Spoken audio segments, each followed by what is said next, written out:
America Israel के हमले से तेहरान कांप उठा है। कुहाक में IRGC का वेयर हाउस, इसको टारगेट किया गया है। बमबारी से सैन्य गोदाम में भीषण धमाका हुआ है। ये देखिए तस्वीरें, ईरान का सैन्य गोदाम जलकर खाक हो गया है। ये ईरान का बड़ा नुकसान। जबरदस्त बमबारी की गई है और सैन्य गोदाम को ही। और एक और बड़ी खबर, तेहरान से ही पूर्वी तेहरान पर सबसे ज्यादा हमले हुए। ईरान का पार्शियन मिलिट्री बेस टारगेट पर रहा। मिलिट्री कॉम्प्लेक्स पूरी तरह से इन हमलों में तबाह हो गया। हमले के कई घंटे बाद भी धुआं उठता हुआ नजर आ रहा है।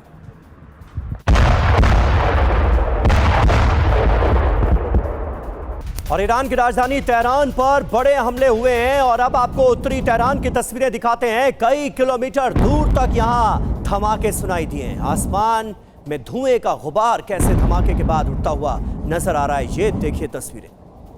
एक महीने से जारी है तेहरान पर विध्वंसक प्रहार और ये ताजा अटैक्स की तस्वीरें आपके सामने। तो तेहरान निशाने पर रहा, तेहरान टारगेट पर रहा इजराइल के। ये तीन तस्वीरें देखिए बता रही हैं कि अमेरिका और इजराइल ने मिलकर तेहरान को किस तरह निशाना बनाया है। पूर्वी तेहरान पर सबसे ज्यादा हमले हुए हैं। धमाके के बाद आसमान में धुएं का गुबार उठता हुआ जगह जगह नजर आ रहा है। और खास बात यह है कि ताजा हमलों में ईरान के एक सैन्य गोदाम को भी उड़ा दिया गया। और देखिए अब खबर सीरिया से है। सीरिया की खबर का रुख कर रहे हैं हम। सीरिया में अमेरिकी बेस पर भी हमला हुआ है। सीरिया के अल हसाका में कास राक बेस पर यह हमला हुआ है। ईरान समर्थित गुटों की ओर से ड्रोन हमला किया गया। सीरिया में अमेरिकी बेस के पास 4 ड्रोन गिरे हैं। यह देखिए आप तस्वीरें।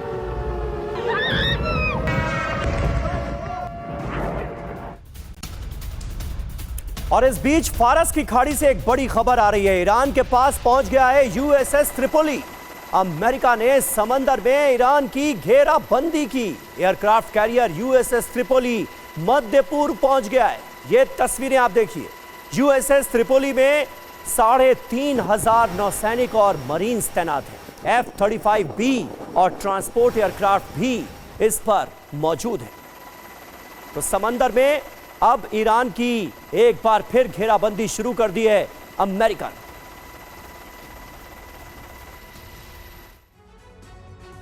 तो मिडिल ईस्ट पहुंच गया है USS त्रिपोली। ताकत देखिए इसकी क्या है। 45,000 टन का 850 फीट लंबा ये असॉल्ट शिप है। F-35 MV-22 ट्रांसपोर्ट विमान ये ले जा सकता है। एक साथ जमीनी हवाई रसद युद्ध लड़े जा सकते हैं इसी के जरिए। और इसे उतार दिया गया है अब इवैक्यूएशन और एम्फीबियस ऑपरेशन के लिए इसका इस्तेमाल अमेरिका करता है और अब इसे मिडिल ईस्ट में उतार दिया गया। बिल्कुल समीर, और देखिए खबर यह भी है कि USS त्रिपोली में स्पेशल ऑपरेशन के लिए खास यूनिट को तैनात किया गया। बड़ी बात आप समझिए। USS त्रिपोली में 3500 मरीन और क्रू मेंबर्स तैनात किए गए। अभी अहमियत आप समझिए क्यों है इसकी। खर्ग द्वीप पर कब्जा करना और होर्मुज का जो ब्लॉकेड है उसको खुलवाने की स्ट्रेटेजी इससे संभव हो पाएगी, ये अमेरिका मानकर चल रहा है। खास तौर पर ट्रंप का अगर जिक्र करें तो उन्हें इस पर विश्वास है। जी हां, तो अमेरिका की आने वाले वक्त के लिए भी खौफनाक तैयारियां सामने आ रही हैं। हम रुख करते हैं जल्दी से अपने मेहमानों को और सबसे पहले आपको इजराइल के तेल अवीव लिए चलेंगे। वहां से सीनियर जर्नलिस्ट चंचल बंगा हमारे साथ मौजूद हैं। चंचल जी, मैं आपसे जानना चाहूंगा, थोड़ी देर पहले ही हम तस्वीरें अपने दर्शकों को दिखा रहे थे। अमेरिका में तो बहुत बड़े प्रोटेस्ट हुए हैं, लाखों लोग एक साथ सड़कों पर उतर आए हैं ट्रंप की पॉलिसीज के खिलाफ, इस जंग के खिलाफ। लेकिन अब इजराइल में भी प्रोटेस्ट शुरू हो गए हैं। तेल अवीव में, हाइफा में लोग सड़कों पर उतरे हैं। कई जगह प्रदर्शन को दबाने की कोशिश की जा रही है। क्या जंग के दिन जैसे जैसे बढ़ रहे हैं वैसे वैसे अब लोगों का गुस्सा भी बढ़ रहा है इस जंग के खिलाफ और अपने नेतृत्व के खिलाफ?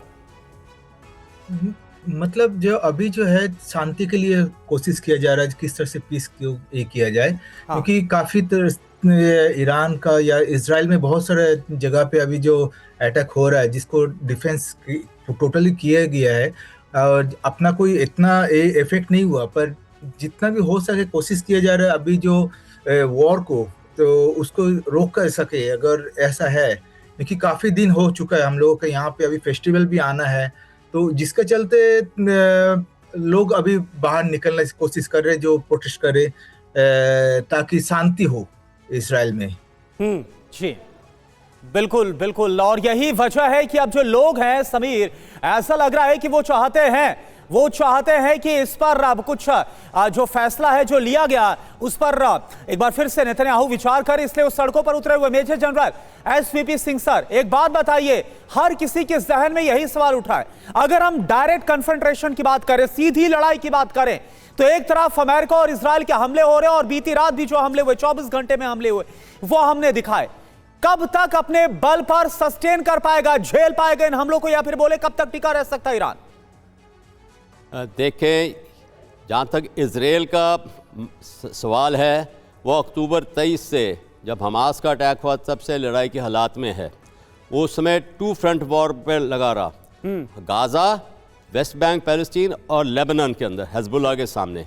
अभी लड़ाई की हालात ऐसी पहुंची है कि हूतीज़ भी खुल पड़े हैं रेड सी में और इजराइल को दाग रहे हैं। तो इसका मतलब है कि इजराइल अभी 3 फ्रंट वॉर के ऊपर शामिल हो गया है और 2.5 साल की लड़ाई में उसके ऊपर फटीग स्ट्रेन आया है। ऑलरेडी नेतन्याहू ने देश को लड़ाई के हालात में डाला हुआ है क्योंकि उसको इंटरनल प्रॉब्लम से, जुडिशरी के साथ प्रॉब्लम थे, तो उसने रुख बदला हुआ है देश के अंदर, इसलिए लोग खड़े हो रहे हैं। दूसरा, अगर हम अमेरिका का देखें, वही हालात है, एक्सटर्नल दिस थिंग, वहाँ पे इंटरनल इन्फ्लेशन, इकॉनमी का मुश्किलात है। टैरिफ बढ़ाने के बाद भी टैरिफ के साथ क्या होगा कि लोगों के ऊपर टैक्सेशन प्राइस बढ़ गई है, तो अमेरिका के भी सिटीजन खुश नहीं है। और उसके अलावा एक एप्स्टीन फाइल का बहुत बुरा असर था ट्रंप के ऊपर। और ये जो बड़े लीडर होते हैं ये ऐसे करते हैं कि रुख बदल देते हैं, इसलिए वहाँ पे लड़ाई के हालात के अंदर हैं। अभी विश्व में इतना बड़ा समस्या खड़ी कर गई है, इकॉनमी जो है बहुत सफ़र कर रही है जी। एक ही मुल्क नहीं, एशिया, यूरोप खास करके, और हमारे को भारत में इसमें बहुत ज़्यादा गौर करना है और कर भी रही है हमारी सरकार, कि जो कि पॉपुलेशन को काफ़ी कंट्रोल में रखा है भारत के अंदर।